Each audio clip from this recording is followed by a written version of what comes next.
Assalamualaikum warahmatullahi wabarakatuh. Alhamdulillah, wassalatu wassalamu ala rasulillah Sayyidina Muhammad ibn Abdillah wa ala alihi wa sahbihi wa man walah, amma ba'du. Teman-teman dan para pemirsa, para pengikut channel YouTube MZT Malang Raya, Alhamdulillah kita bisa melanjutkan kajian dan pembahasan kita, yang mana pada kesempatan kali ini pembahasan kita akan membahas tentang biografi dari para ulama-ulama yang menjadi mata rantai utama di dalam meriwayatkan mazhab Al-Imam Muhammad bin Idris Asy-Syafi'i, yang mana pada beberapa video sebelumnya kita telah mengulas, kita telah menyimak tentang biografi guru besar dari Thariqah Iraqiyin dan juga biografi guru besar dari Thariqah Khurasaniyin, yang mana dari kedua Thariqah ini ada beberapa pengikut-pengikutnya, ada beberapa penerus estafetnya dengan ciri khas masing-masing. Nah, pada kesempatan kali ini yang akan kita baca dari biografi ulama-ulama dari kedua Thariqah itu adalah salah satu penerus estafet, salah satu ulama dari murid-murid, salah satu guru besar dari dua Thariqah tersebut, yaitu penerus estafet yang ada pada Thariqah Khurasaniyin.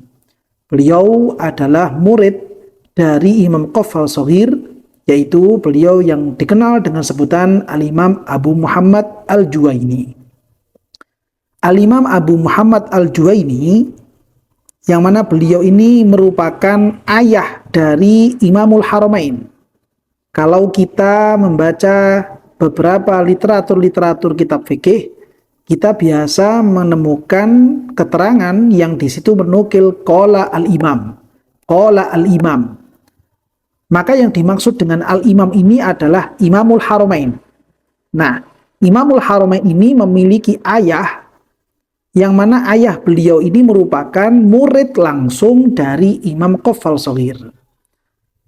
Di waktu-waktu berikutnya beliau dikenal dengan sebutan Al-Imam Abu Muhammad Al-Juwaini, atau kadang hanya disingkat dengan Imam Al-Juwaini begitu saja.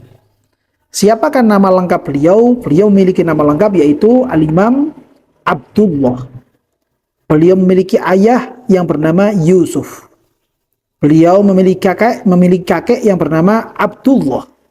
Dan Abdullah ini, kakek beliau ini memiliki ayah lagi, yaitu buyutnya Imam Juwaini yang bernama Yusuf juga. Sehingga kalau ditulis dengan lengkap, beliau memiliki nama Abdullah bin Yusuf bin Abdullah bin Yusuf Al-Juwaini. Kenapa beliau itu diberi bubuhan nama atau tambahan julukan di akhir, atau biasa istilahnya itu laqab dengan Al-Juwaini? Karena beliau lahir dan tumbuh besar di satu desa, yang mana desa itu disebut dengan desa Juwain. Sehingga beliau diberikan laqab, diberikan julukan di akhir, yaitu Al-Juwaini. Dan sebagaimana kebiasaan orang Arab, juga memberikan julukan di depan, atau yang diistilahkan dengan sebutan kunyah. Dan kunyah beliau ini lebih populer dibandingkan nama beliau sendiri, yaitu dengan kunyah Abu Muhammad. Sehingga kalau ditulis lengkap, Al-Imam Abu Muhammad Abdullah bin Yusuf bin Abdullah bin Yusuf Al-Juwaini. Beliau ini, Al-Imam Abu Muhammad Al-Juwaini, merupakan murid langsung dari Imam Qaffal Shaghir, yang mana Imam Qaffal Shaghir merupakan guru besar dari Thariqah Khurasaniyin. Dan apa yang dilakukan, apa yang menjadi langkah-langkah dalam penulisan dan juga pengajaran, penyampaian kepada para murid, Al-Imam Abu Muhammad Al-Juwaini ini meniru sebagaimana yang beliau dapatkan dari guru beliau Al-Imam Qaffal Shaghir. Yaitu ciri khasnya Thariqah Khurasaniyin adalah para ulama di daerah Khurasan ini memiliki ciri khas dari satu nasnya Imam Syafi'i itu dikembangkan dengan berbagai macam analisa dari berbagai macam sudut pandang, sehingga muncullah pencabangan masalah, muncullah tafri' masalah, sehingga muncul rumusan-rumusan hukum yang kemungkinannya adalah seperti ini, dan seperti ini. Ini yang juga dilakukan oleh beliau Al-Imam Abu Muhammad Al-Juwaini. Beliau merupakan salah satu ulama besar di masanya, bahkan juga menjadi kebanggaan para masyarakat yang ada di daerah Khurasan setelah wafatnya Al-Imam Qafal Shaghir. Beliau bahkan dikatakan ya oleh para ulama-ulama di masa itu, lau jaza ayyab'asallahu nabiyyan fi asrihi lama kana illa huwa min husni tariqatihi wa zuhdihi wa kamali fadlihi. Seandainya saja boleh ada nabi lagi setelah Nabi Muhammad, maka pasti Al-Imam Abu Muhammad Al-Juwaini ini akan menjadi nabi di masa itu. Hal ini merupakan sebuah pujian yang bukan berarti berlebih-lebihan, karena para ulama di masa itu dan juga para ulama yang datang setelahnya melihat dan menyaksikan betapa agungnya Al-Imam Abu Muhammad Al-Juwaini di dalam masalah keilmuan, pemahaman beliau terhadap agama Allah, pemahaman beliau terhadap agamanya Nabi Muhammad SAW, dan juga diiringi dengan peringai-peringai, diiringi dengan ibadah dan keistiqomahan, diiringi dengan akhlak-akhlak yang sangat mirip dan sesuai dengan apa yang telah diajarkan oleh junjungan kita Nabi besar Muhammad SAW. Dari sisi tirakatnya, dari sisi riyadhahnya, dari sisi ketekunannya, dari sisi keistiqomahannya, dari sisi keilmuannya, beliau seakan-akan waktu itu merupakan sosok manusia, sosok ulama yang luar biasa di kacamata para ulama di masa itu atau juga ulama-ulama di masa-masa berikutnya. Ini merupakan salah satu pujian yang muncul dari beberapa lisan ulama yang datang di masa-masa berikutnya. Beliau Al-Imam Abu Muhammad Al-Juwaini ini merupakan sosok yang belajar langsung kepada Al-Imam Qafal Shaghir. Demikian juga beliau itu belajar kepada ulama-ulama yang lain yang tinggal di daerah Juwain, tinggal di daerah Naisabur, dan juga ulama-ulama yang tinggal di daerah-daerah sekitarnya, yaitu diantaranya guru beliau adalah Al-Imam Abu Ya'qub Al-Abiwardi, yang mana beliau Al-Imam Abu Ya'qub Al-Abiwardi ini merupakan ulama besar dalam ilmu syariat Allah yang tinggal di desa Juwain. Lalu kemudian beliau itu berpindah ke daerah Naisabur, beliau belajar di situ juga, hingga kemudian beliau ini berjumpa dengan Al-Imam Abu Thayyib As-Su'luki di daerah Naisabur tersebut. Lalu kemudian beliau itu pindah ke daerah Marwa, hingga kemudian beliau itu bertemu dengan Imam Qafal Shaghir dan banyak mengambil beristifadah dari Imam Qafal Shaghir ini, hingga kemudian beliau menjadi penerus estafet dari Imam Qafal Shaghir. Ini sekelumit dari peringai dan juga seperti apakah Imam Abu Muhammad Al-Juwaini dari beberapa persaksian para ulama-ulama yang datang di masa-masa berikutnya. Di antara biografi dan juga peringai yang telah dinukil dan teriwayatkan kepada kita semuanya, yaitu yang dikisahkan di dalam kitab Tabaqatus Syafi'iyyatul Kubra. Al-Imam Tajuddin As-Subki menceritakan, wa min wara'ihi annahu makana yastanidu fi darihil mamlukah lahu ilal jidaril mushtarak bainahu wa baina jiranih. Beliau ketika tinggal di rumahnya sendiri, yang mana ada salah satu tembok di rumah beliau itu, tembok ini menjadi milik bersama, mushtarakah, menjadi milik bersama antara rumahnya atau penghuni rumah dari Imam Abu Muhammad Al-Juwaini dengan tetangganya. Ketika beliau ini seperti ini, ya ada satu tembok yang di situ itu merupakan hak milik bersama antara beliau dengan tetangganya. Beliau tidak berani untuk menyandarkan punggungnya di tembok tersebut, karena khawatir jangan-jangan ketika beliau ini bersandar lalu kemudian belum mendapatkan izin dari tetangga yang sama-sama memiliki tembok tersebut. Beliau baru mau untuk bersandar di tembok itu ketika tetangganya telah memberikan izin. Namun ketika tetangganya masih belum mendapatkan izin atau beliau sendiri belum meminta izin kepada tetangganya, beliau tidak berani untuk meletakkan punggungnya, tidak berani meletakkan barang-barangnya yang bersandar ke tembok tersebut. Ini merupakan satu sikap yang sangat menggambarkan kewaraan beliau, sangat menggambarkan betapa hati-hatinya beliau di dalam menjalani kehidupan dunia ini. Karena memang kewaraan itu adalah tarku ma la ba'sa bihi khaufan ala anna fihi ba'san. Meninggalkan sesuatu yang tidak apa-apa karena khawatir di dalamnya akan terjadi apa-apa. Ini merupakan satu sifat yang sangat terpuji sekali, merupakan satu sifat yang sudah banyak hilang di sekeliling kita masa-masa sekarang ini, yang mana ketika kita membaca salah satu peringai dari ulama-ulama kita, penting bagi kita semuanya untuk mengambil, penting bagi kita semuanya untuk meniru, mencontoh bagaimana kewaraan ulama-ulama terdahulu. Tembok rumahnya sendiri yang itu sebenarnya beliau masih memiliki hak terhadap tembok tersebut. Tapi karena tembok ini ternyata hak milik bersama dengan tetangganya, beliau sampai tidak berani untuk menyandarkan punggungnya, tidak berani menyandarkan barang-barang perabot yang ada di rumahnya sebelum beliau itu meminta izin terlebih dahulu dari tetangga rumah yang ada di samping beliau. Dikisahkan juga beliau itu wala yadukku fihi watidan. Bahkan beliau itu tidak berani, bukan cuma sekedar bersandar, beliau juga tidak berani mengetuk tembok yang ada di tengah-tengah antara rumah beliau dan tetangganya, karena khawatir itu nanti akan mengganggu tetangganya sendiri. Sampai sejauh itu beliau itu menjaga sikapnya kepada tetangganya ketika beliau tahu persis bahwa tembok tersebut merupakan hak milik bersama. Karena khawatir nanti di situ akan memunculkan sikap keterpaksaan dari tetangga, sehingga sebenarnya tetangga ini mungkin kurang ridho menjadi terpaksa untuk ridho. Ini yang dikhawatirkan oleh beliau Al-Imam Abu Muhammad Al-Juwaini. Sikap kewaraan, sikap kehati-hatian. Bukan berarti ini adalah berlebih-lebihan, namun ini merupakan satu sikap untuk meninggalkan sesuatu yang tidak apa-apa karena khawatir di dalamnya ada apa-apa yang bisa mengundang murka dari Allah Subhanahu wa taala. Di antaranya juga yang perlu untuk kita ketahui dari biografi Al-Imam Abu Muhammad Al-Juwaini adalah wa annahu kana yahtatu fi ada'iz zakat. Beliau Al-Imam Abu Muhammad Al-Juwaini ini merupakan sosok ulama yang sangat hati-hati di dalam membayar zakat.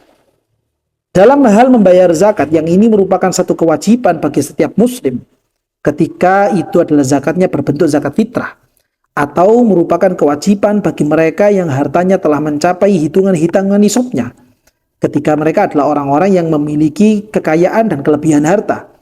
Dalam hal ini Al-Imam Abu Muhammad Al-Juwaini memiliki sikap yang sangat hati-hati sekali, yaitu diantaranya hatta kana yu'addiya fi sanatin wahidatin marratain. Beliau itu dalam satu tahun bahkan membayar zakat sampai 2 kali. Yang harusnya dalam satu tahun itu beliau membayar zakat hanya 1 kali, beliau dalam satu tahun itu bisa-bisa akan membayar zakat 2 kali. Kenapa demikian? Dikisahkan hadaron min nisyanin niyat. Beliau khawatir mungkin beliau itu pernah lupa tidak niat saat menunaikan zakat. Hanya gara-gara ini saja beliau sampai berhati-hati hingga kemudian dalam satu tahun itu beliau menunaikan zakat 2 kali. Atau karena alasan yang lain, au daf'iha ila ghairil mustahiq. Beliau khawatir yang kemarin sudah dibayarkan zakatnya itu bisa jadi mungkin orang yang menerimanya ini masih belum termasuk mustahik zakat. Bukan termasuk orang-orang yang berhak untuk menerima zakat. Namun karena adanya kelalaian, adanya apa yang dilupakan, sehingga kemudian terlanjur mendapatkan atau terlanjur diberikan harta zakat. Demi kehati-hatian yang seperti ini, beliau hingga kemudian rela untuk membayar zakat 2 kali dalam setiap tahunnya. Hal ini merupakan satu pelajaran besar bagi kita semuanya. Satu pengalaman yang penting dari beliau untuk kita semuanya dalam memiliki sikap kehati-hatian. Bukan berarti ini berlebihan, namun supaya kita bisa melaksanakan kewajiban-kewajiban kita kepada Allah Subhanahu wa taala dengan sangat sempurna. Betul-betul terjaga dari hal-hal yang meragukan. Betul-betul terjaga dari hal-hal yang bisa membatalkan ibadah kita kepada Allah Subhanahu wa taala, dari segala hal yang sekiranya itu bisa bernilai kezaliman kepada pihak lain. Hal ini merupakan hal yang sangat terpuji sekali, hal yang sangat baik sekali, terlebih lagi di masa-masa di mana kita hidup sekarang ini, ketika banyak kezaliman-kezaliman walaupun itu kecil-kecil saja. namun kita sering kali melakukan kezaliman-kezaliman tersebut tanpa kita sadari atau secara sengaja kita lakukan. Maka dari hal-hal yang seperti ini, dari kewaraan yang telah dicontohkan seperti Al-Imam Abu Muhammad Al-Juwaini ini, penting bagi kita semuanya untuk bisa menirunya. Bahkan dalam beberapa sumber yang lain dikisahkan, beliau Al-Imam Abu Muhammad Al-Juwaini ini ketika memiliki putra Al-Imam Haramain, Imamul Haramain. Ketika Imam Haramain ini masih kecil, masih balita, dikisahkan bahwa saat itu pernah Imam Haramain ini berada di rumah sendirian. Ibu beliau ada satu kesibukan yang lain, dan beliau Imam Abu Muhammad Al-Juwaini ini juga ada kesibukan yang lain. Saat itu Imamul Haramain yang masih bayi balita ini menangis. Lalu kemudian ada budak dari tetangganya yang datang karena merasa kasihan dengan bayi tersebut, lalu kemudian disusui. Kemudian setelah tidak lama si budak ini menyusui Imam Haramain yang masih balita, Imam Haramain yang masih kecil saat bayi ini, diketahui oleh Al-Imam Abu Muhammad Al-Juwaini. Serentak kemudian bayi itu diminta, diambil, dan kemudian dibawa masuk lagi ke dalam rumah. Kemudian bayi ini dibalik, lalu kemudian disogok dan dikorek-korek mulut beliau hingga kemudian memuntahkan susu lagi. Memuntahkan susu yang tadi diberikan oleh budak yang merasa kasihan atau tidak sengaja masuk ke rumahnya Imam Abu Muhammad Al-Juwaini. Alasan beliau mengatakan, saya khawatir apa yang masuk ke dalam perut budak tersebut yang kemudian menjadi darah dan susu, menjadi ASI di budak itu, berangkat dari makanan-makanan yang bersifat syubhat, dari makanan-makanan yang masih haram. Karena dia tidak ngerti, lalu kemudian dikonsumsi oleh si budak itu, dimakan hingga kemudian menjadi daging, menjadi darah, menjadi ASI. Lalu ASI ini diminum oleh anak saya. Sedangkan saya kepingin sekali supaya anak saya ini menjadi orang yang luar biasa di hari berikutnya. Ini merupakan satu sikap kewaraan, suatu sikap kehati-hatian yang luar biasa dan patut untuk ditiru bagi kita semuanya, supaya kita bisa mendapatkan keselamatan baik bagi diri kita sendiri atau untuk keluarga kita masing-masing. Bahkan diantaranya dikisahkan juga beliau ini, yang mana kisah ini bersumber dari beliau, dari penulis kitab Tabaqatus Syafi'iyyatul Kubra, bahwa Imam Abu Muhammad Al-Juwaini ini pernah bermimpi bertemu dengan Nabiullah Ibrahim alaihi salam. Yang mana dalam keterangan beliau, waruwiya anna syaikha Aba Muhammadin ra'a Ibrahim al-Khalila alaihi salam fil manam. Al-Imam Abu Muhammad Al-Juwaini ini pernah bermimpi berjumpa dengan Nabi Ibrahim ala nabiyina wa alaihi salatu wassalam. Fa'aumaha litakbili rijlaihi. Dalam mimpi itu, Imam Abu Muhammad Al-Juwaini merundukkan kepalanya karena kepingin mencium kedua kaki dari Nabi Ibrahim. Famana'ahu dzalik.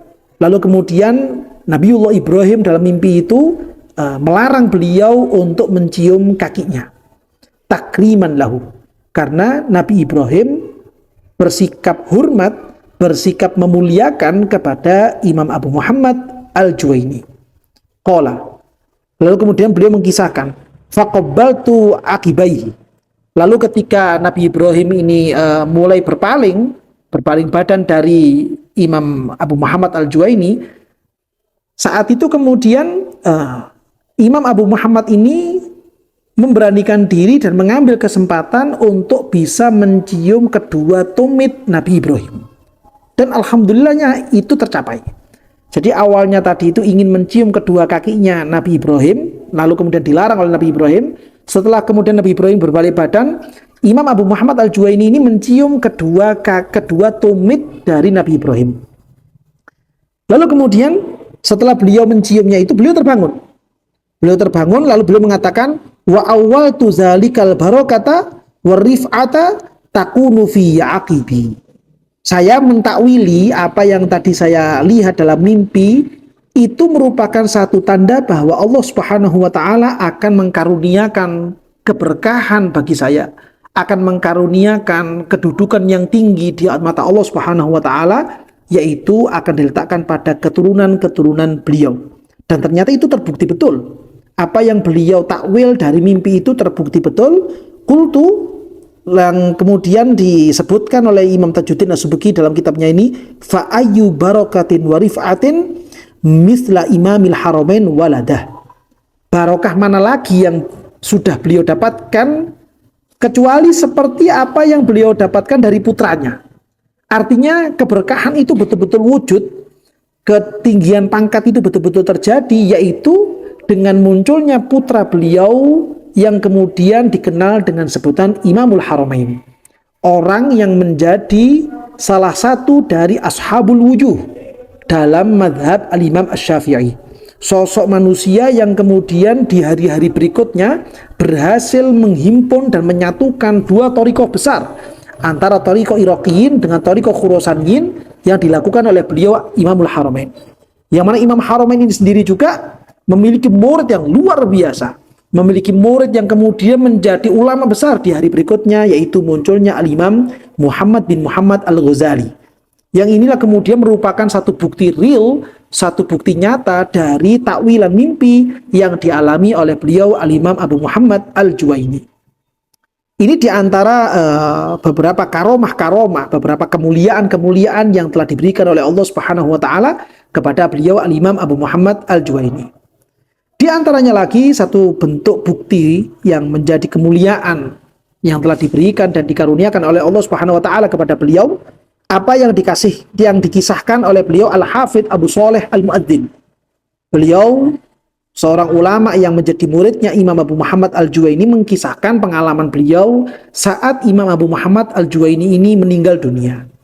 Ketika beliau ini meninggal dunia, salah satu santri beliau yang kemudian bertugas untuk memandikan jasad beliau, yaitu adalah beliau Al-Hafidh Abu Shalih Al-Mu'adzin. Murid beliau yang bernama Al-Hafidh Abu Shalih Al-Mu'adzin menjadi petugas untuk memandikan jasad dari Imam Abu Muhammad Al-Juwaini. Al-Imam Al-Hafidh Abu Shalih Al-Mu'adzin ini menceritakan, ghasaltuhu falamma lafaftuhu fil akfani ra'aitu yadahul yumna ilal ibti zahra munayyirah min ghairi su' ka'annaha tala'lu al-qamar fatahayyartu wa qultu hadhihi min barakati fatawihi. Ya, saat beliau muridnya ini Al-Hafidh Abu Shalih Al-Mu'adzin ini memandikan, lalu kemudian beliau itu memindahkan jasadnya ini ke tempatnya kafan. Saat itu beliau melihat mulai dari telapak tangan beliau yang sebelah kanan hingga ke ketiak beliau. Mulai dari telapak tangannya Imam Abu Muhammad Al-Juwaini sampai ke ketiaknya beliau ini menyala bersinar. Bersinar, bahkan sinarnya itu terang sekali disaksikan oleh orang-orang yang ada di rumah tersebut. Lalu kemudian murid beliau ini mengatakan bahwa hadhihi min barakati fatawihi. Ini merupakan salah satu bentuk keberkahan dari fatwa-fatwa beliau, dari rumusan-rumusan hukum yang beliau cetuskan, yang kemudian diterwariskan kepada putra dan juga murid-murid beliau di masa-masa berikutnya. Ini merupakan sebuah bukti, merupakan sebuah real kekeramatan, keagungan, kemuliaan yang telah diberikan oleh Allah Subhanahu wa Ta'ala kepada beliau Al-Imam Abu Muhammad Al-Juwaini.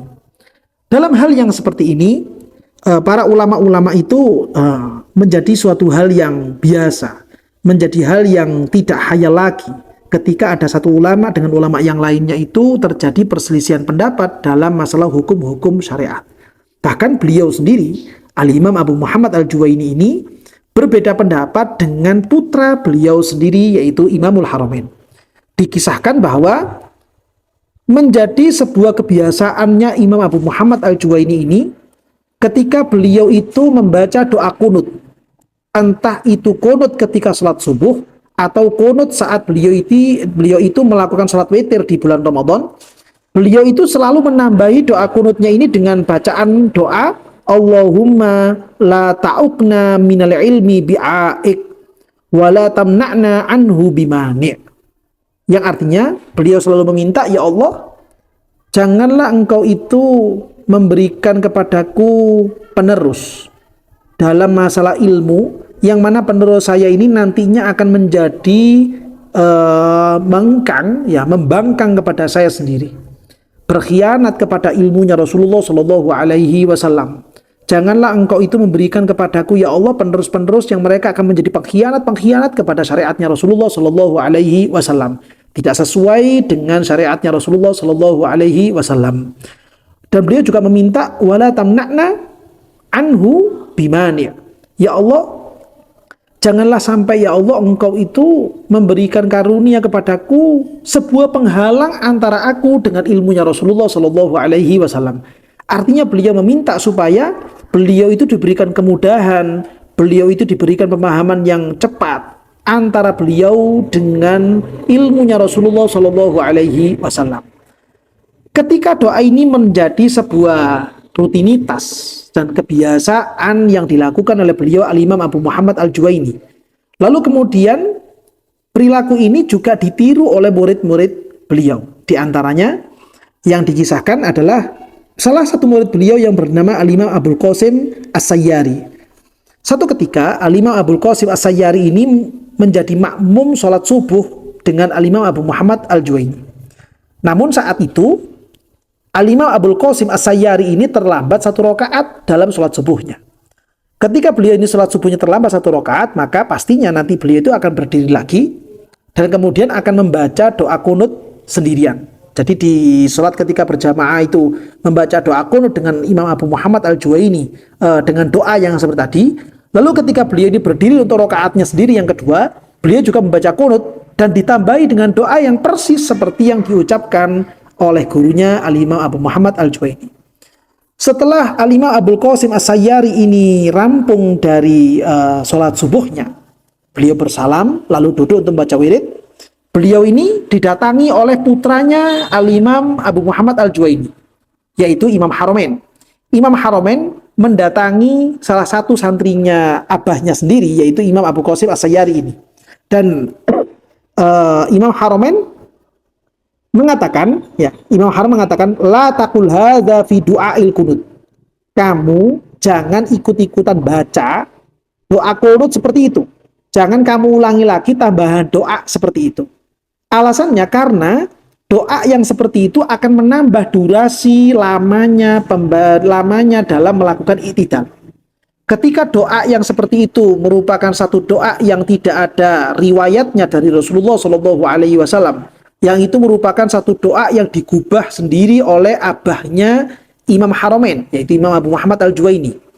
Maka doa ini akan berdampak pada lebihnya atau panjangnya durasi di dalam melakukan i'tidal. Dan ketika i'tidal ini merupakan rukun yang qasir, rukun yang pendek dalam sholat, lalu kemudian ditambah dengan doa yang tidak warid, tidak ada riwayatnya dari Rasulullah SAW, itu akan berdampak untuk membatalkan sholatnya orang yang melakukannya. Sehingga saat itu Imam Haramain ini melarang salah satu rekan ngajinya kepada sama abahnya ini untuk tidak membaca dan tidak mengulangi lagi perbuatan yang seperti itu. Ditegur oleh si santri ini, faqala anta takhruju ala kulli ahadin hatta ala abika. Kamu itu suka berbeda dengan ulama-ulama yang lain, bahkan sampai dengan abahmu sendiri pun kamu juga akan mengambil tindakan, mengambil sikap yang berbeda. Nah, ini sebuah gambaran ya bahwasannya perbedaan pendapat antara satu ulama dengan ulama-ulama yang lainnya ini merupakan satu hal yang sudah lumrah sekali, terutama dalam bidang ilmu fikih. Beliau, sosok Al-Imam Abu Muhammad Al-Juwaini memiliki satu rumusan hukum, satu keputusan tersendiri. Namun kemudian apa yang menjadi putusannya beliau Al-Imam Abu Muhammad Al-Juwaini yang juga diikuti oleh murid-muridnya itu dibantah dan tidak disetujui oleh beliau Al-Imam Imamul Haramain. Tentunya Imam Haramain memiliki pandangan yang berbeda dengan orang tuanya, memiliki pandangan yang berbeda dengan santri-santri abahnya.